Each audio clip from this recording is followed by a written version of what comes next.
And the answer is, I don't know him. Okay, that's okay. Okay, so we'll continue the interview now. What is your educational background? Well, high school.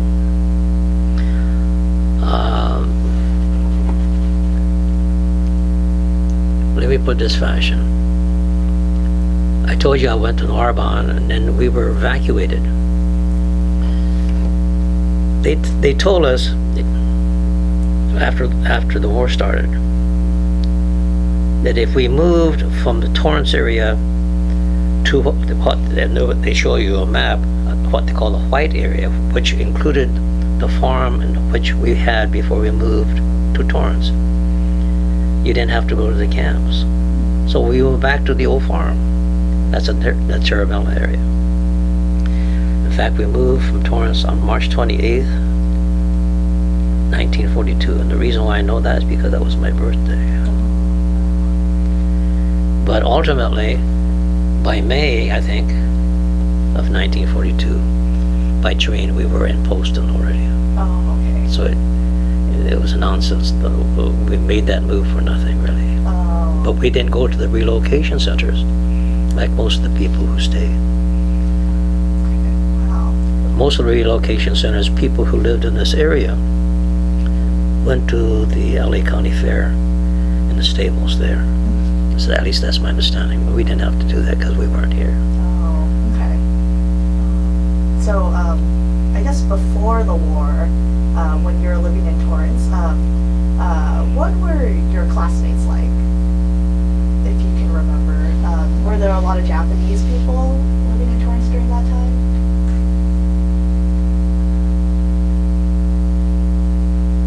There had to be. The nursery business that we had was not just flowers, it's for like celery and things of that sort, for farmers. And it was a big nursery. So we sent the flowers to the retail shops type of thing.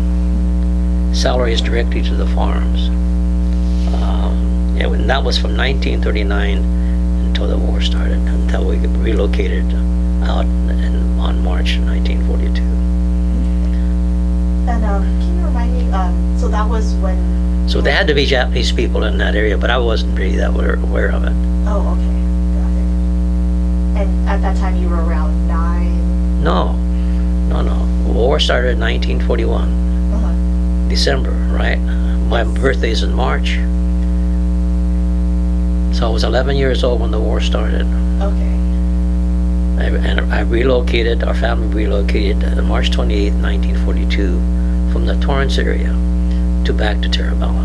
Oh, okay. Okay.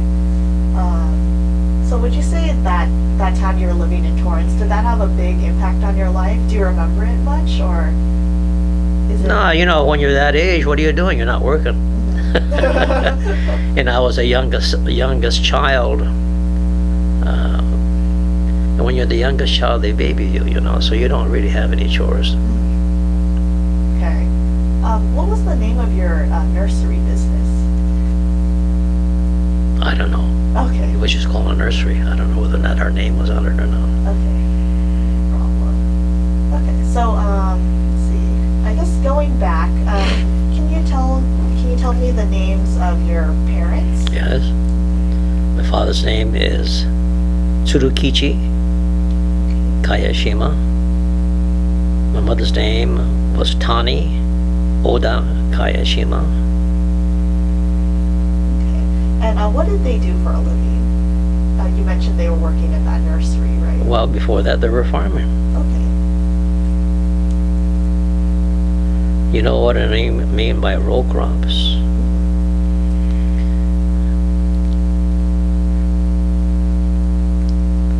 It's for when you have land, you dig ditches, you plant the things in the middle, ditches on the other side, and when you irrigate down those rows. That's how you irrigate the crop. If you have tomatoes, at least at that time, they put stakes up. And as the plant grew up, you put string around it to make it climb up, things of that sort. They raised tomatoes, squash. At least in Terabella. I'm sure there was all kinds of different types of crops there. And they shipped it from Terabella into the LA 9th Street and 7th Street, if I recall, the markets were. Let's see. And how many brothers and sisters do you have? At that time, oldest was my brother, then I had 3 sisters, then myself. So there was 5 kids at that point. And do you remember like growing up with your siblings as well? Were you? Oh, sure. Okay, that's good. The oldest is, I think, 10 years older than me, so we're all pretty close in that sense. Okay. So do you know where are they living now, and what do they do? My dad passed away in 1986. My mother passed away in 96. Before that, my oldest sister, who lived in Missouri, in St. Louis, passed away. I can't remember what year that was, frankly. But she was enrolling her youngest daughter at Pomona Colleges when she had a stroke. My oldest brother passed away in 1982.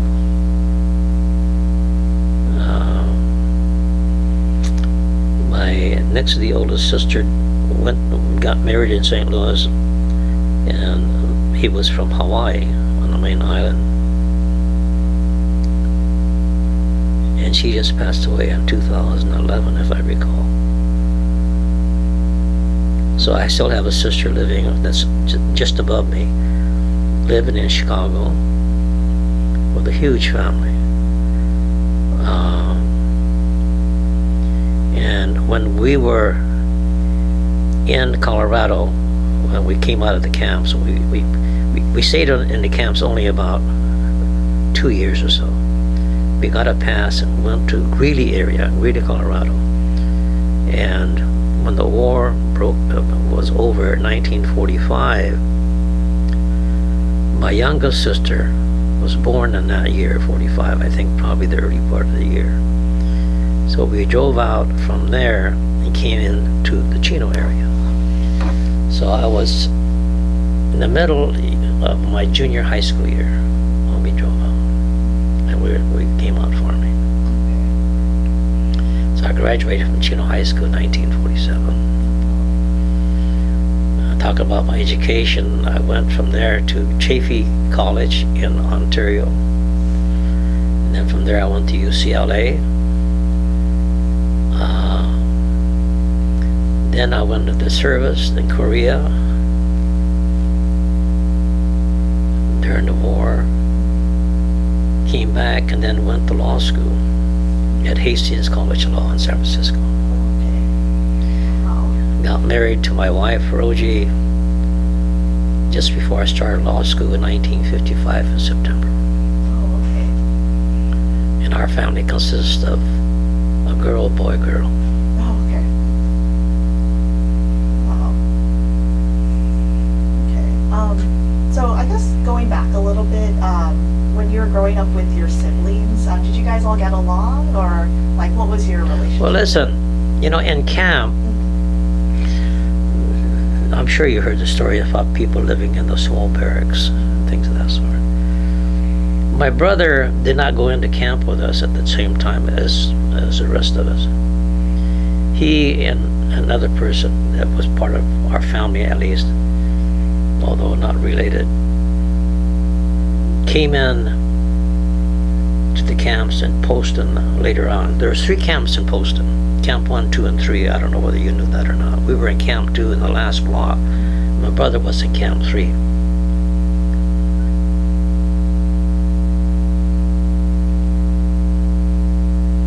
I can't really recall too much before the war started out. I can remember from Terravella, have you ever heard of a little town called Delano? Yes. Okay. From the farm, I think every Saturday our whole family went to Japanese school, I think. And then my brother would take me to judo on some Saturday night or Sunday, I can't remember which exactly. So it's a regular family life, I think, in that sense. I played with I don't know whether I played with him or not, come to think of it, but we were all together.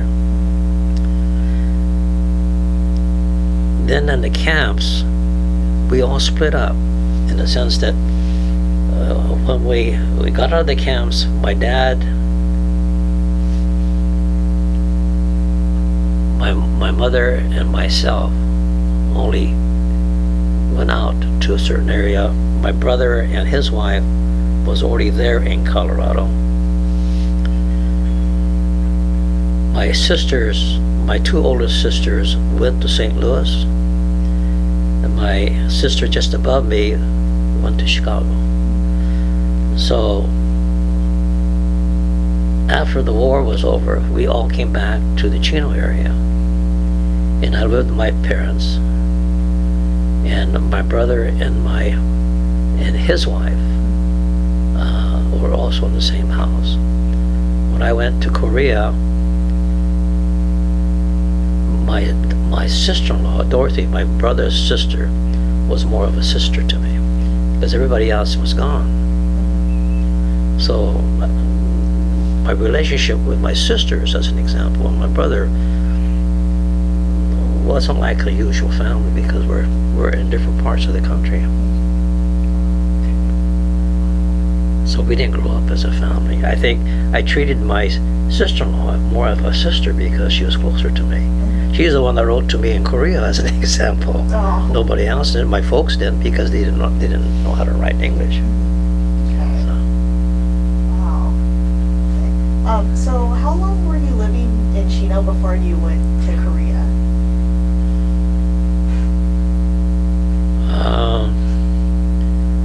I was in Korea. I should have brought my stuff with me. Oh, that's okay. The armistice was in July, first part of July of 1953. I was in Korea when the war was still going on.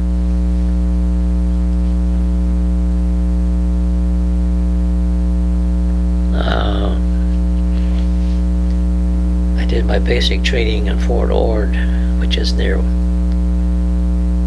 Do you know where Fort Ord is? No, I don't. You know where Salinas is? Yes, Watsonville. not Watsonville, but Well, they're real close by. okay. And then toward the ocean there. Anyway, I did my basic training there.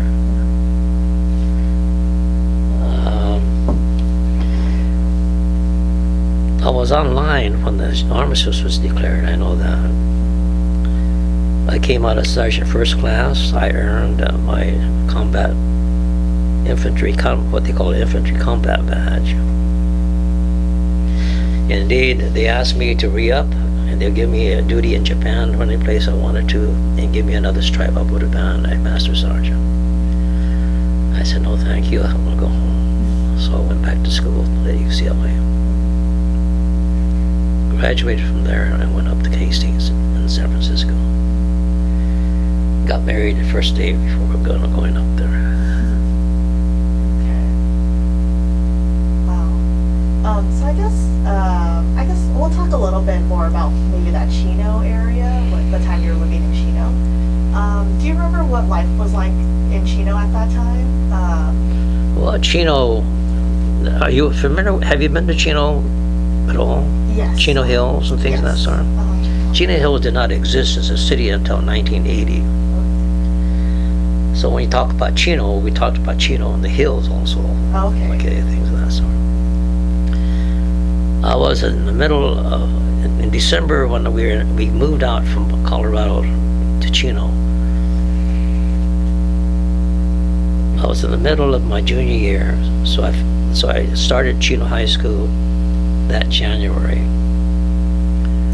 and finished up my senior year.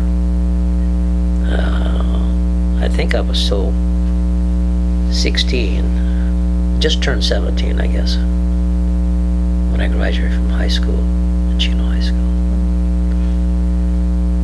Then from there I went to Chaffey College, and then from there to UCLA. Okay. Do you remember what your classmates were like during Chino High School? Chino High School, there was only 2 Japanese families, Okay. one of which was in my class.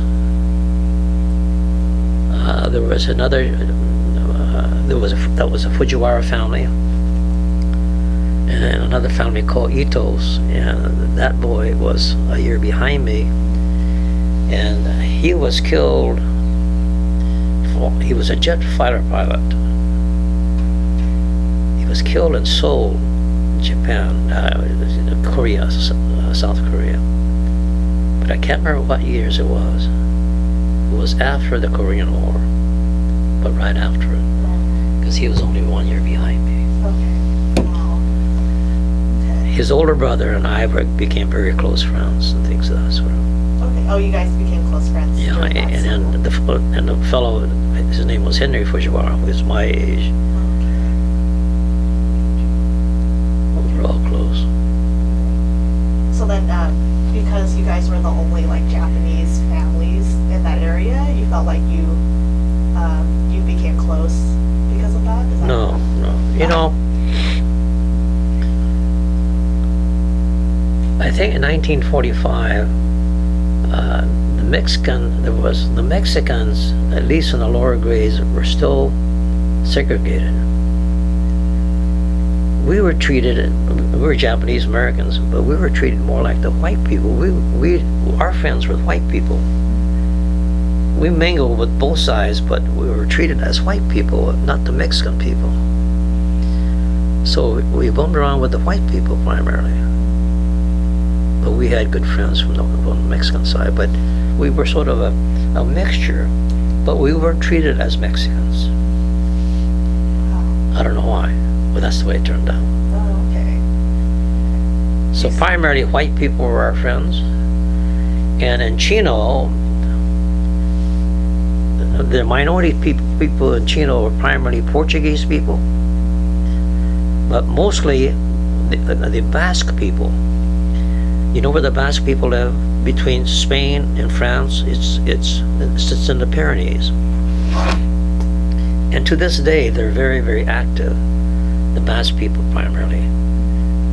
There's a big clan of Portuguese people also. Citizens Bank, as an example, which is a big bank, started out as Chino Valley Bank in it must have been 1970. And we knew people who started the bank, and I remember being solicited to buy shares in that bank. And I said, how long will it take me to realize some money? He says, well, years probably. So I said, no, thank you. If I bought $5,000 shares, within 12 years, it was worth $700,000. Wow. And it's a big success. It's now called the Citizens Bank. Now they're all over the state of California, and it's a big, big bank. And that's a Portuguese founding people. Oh, wow. There's an attorney in Claremont by the name of Mike Bedard, who is Basque. Is Chernoff, Bedard, and there's other people. He's a Basque, and he's sort of the titular head of the Basque people in Chino. And for instance, we socialized with them also from the standpoint when the 2 children got married, we went to the wedding, went to the funerals, things of that sort. And we still do. Every Sunday morning I'm there at a bar meeting these people, just chewing the fat for about an hour and a half. Anyway. Okay. So I guess. So I don't hobnob with Japanese people because there are none. During that time. Well, even to this day, there aren't very many there. Fujiwara family, their property was taken over on condemnation. Ito family the same way. Those two families were the mainstays in Chino. They were there from the early 1922. They're gone. So in the Chino area, there are some remnants. There's some families, but it's not very big. And I don't know of any of them who really belong to this community, Japanese Community Center. There may be, but I'm not aware of it. Okay. Do you still keep in touch with them today? Yes. Oh, that's good. Yeah. Let's see. So earlier you mentioned that your parents were from Japan. Do you know why they decided to come to America? They're from Kayashima Prefecture. My dad, at the age, I think he was around 28, came to this country in order to send his father home to the old country. He was in San Francisco and he was an alcoholic evidently. He couldn't get enough money together to get home. So he came over and my dad started farming in the Stockton area. It made a huge amount of money in the first year. And he sent his father back with money. So he says, well, I'm going to stay another year, really make more money, and then go on home. Well, he lost his ass. So he's been here ever since. But my mother is from the same village in Japan, in Kayashima, called Bo, B-O. At least that's my understanding of it. And she was 17. She came over by herself on the boat and met my dad again, and they got married. I think my oldest brother was born early 20s, and I can't remember exactly when that was. He's 10 years older than me, so he must have been born in 1920, because I was born in 1930. And my folks were 10 years apart, and they died at 94, but 10 years apart. Okay. Do you know, so your mom, when she came over, was she a picture bride? Did they have like a match? No, they were in the same village in Japan. Wow. Okay. And when you mentioned that your grandpa was already here, did he decide to move here from Japan a long time ago? You know, I don't know. I really don't know anything about him, other than the fact that he just couldn't get home. Wow, that's interesting. He was an alcoholic. My dad didn't drink a drop. You'll find families, not just in Japanese families. If you have a father who drinks, the children won't be drinking. I drink, but my children don't drink, as an example. My dad didn't drink. So it kind of does this. I think there's a reason for it. I think that the children grow up thinking, well, I'm not going to be like my dad or something of that sort because of the drinking. Wow. I think that follows. I think it isn't just in my family, because you can see it in other families happening. Anyway, that's just my idea of it. There may not be any truth to it. Wow.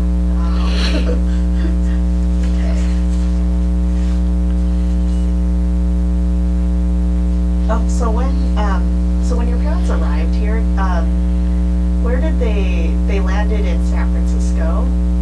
I don't know where he landed, but he went farming in the Stockton area, and the Stockton area, there's islands, and they still have islands of places. That's where he was farming, and he was farming. He made the money in onions, dry onions. That's where he farmed. I don't know when he got to Sawtell. I know I was born there. I know my brother was born in the Stockton area. I think my oldest sister also was born in that area. I don't know where the rest of them were born. Yeah, sounds like you guys made a lot of traveling across California. Well, from the Stockton area to Sawtell, back to the Porterville area, Terabella, and then back to the LA area, Torrance area. Yeah. Anyway, needless to say, we lost the nursery because we couldn't afford to keep on paying for it. But luckily, the people we were buying it from were part of the sort of related people anyway, so there was no big deal about it. Oh, that's good. Yeah. But you know that, I'm sure that you're aware that the government tried to compensate some of the people, the businesses and things of that sort. I was too young to know, and I wasn't part of that aspect of it, but I think my brother and my dad got some money. Maybe a penny on the dollar. I don't know the answer to that. People who were in the camps, so you were aware probably, we got compensated. We got $20,000 tax-free. But you had to be alive. If you went to the camps, you're entitled. But you have to be alive to get it. So as an example, in my family, my dad had already died before the money started coming out. I think my brother also, my oldest brother, because he was in the service also during the war. During World War II, not the Korean War.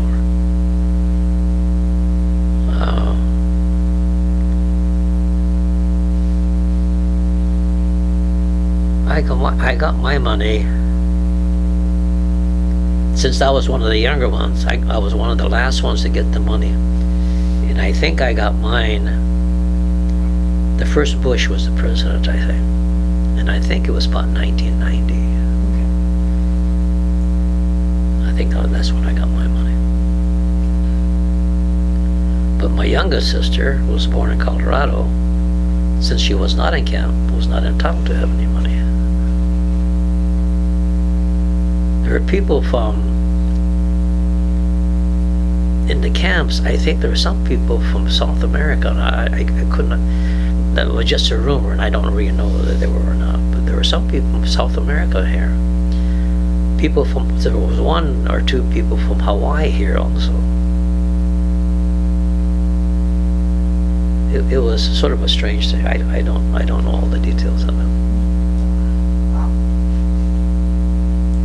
What else would you like to know?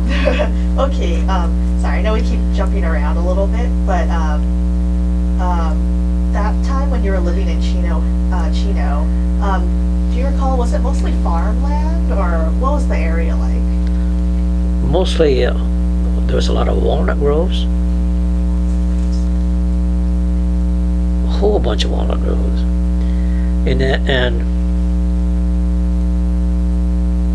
as you once you cross, you know where Cal Poly is? All on this side, we didn't have a freeway at the time.